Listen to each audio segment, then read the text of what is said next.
일본에 도착한 바이든 대통령이 잠시 후 기시다 총리와 만나 중국에 대한 대응과 한일 관계 등을 논의합니다.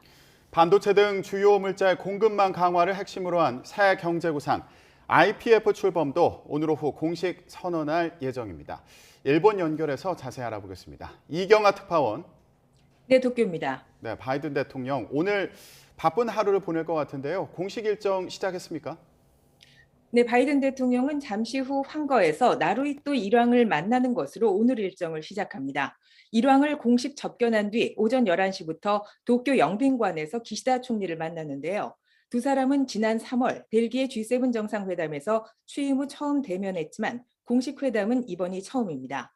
오찬을 겸한 미일 정상회담은 약 3시간 정도 진행되는데 회담 후 두 정상이 공동 기자회견을 엽니다. 이어 바이든 대통령은 일본인 납치 피해자 가족과도 만날 예정입니다. 기시다 총리가 국정 최우선 과제로 납치 문제 해결을 꼽고 있는 만큼 바이든 대통령의 지지를 보여주기 위한 것으로 풀이됩니다. 이번 순방의 핵심 일정인 인도태평양 경제 프레임워크 IPEF 출범 선언도 이어지는데요. 반도체 등 주요 물자의 공급망 강화를 핵심으로 중국의 경제적 영향력을 줄이겠다는 포석입니다. 출범 선언 현장에는 윤석열 대통령 등 각국 정상들도 화상으로 참여할 예정입니다. 미국 정상과 친밀한 관계를 만드는 데 각별하게 공을 들여온 일본은 바이든, 기시다 두 사람의 비공개 만찬을 준비했습니다. 오늘 저녁 두 사람은 일본식 정원이 딸린 만찬장에서 회담장에서는 나누지 못한 얘기들을 주고받을 것으로 보입니다. 아무래도 이번 미일 정상회담에서도 중국 견제가 핵심 의제가 될 것으로 예상이 되고 있는데요. 바이든 미국 대통령이 한일 관계도 논의하겠다고 밝혔죠.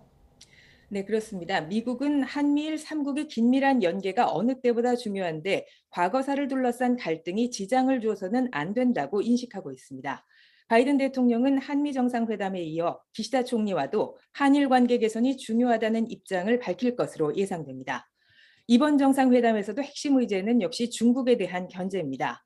IPEF 출범 등 경제 분야뿐 아니라 미일 양국은 방위 협력도 한층 긴밀히 해나간다는 입장입니다.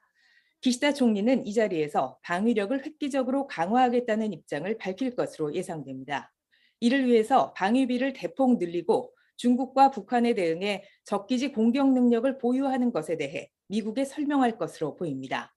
미일 양국은 달 탐사 등 우주 분야와 첨단 기술 개발을 위한 협력에도 뜻을 같이 하고 있습니다.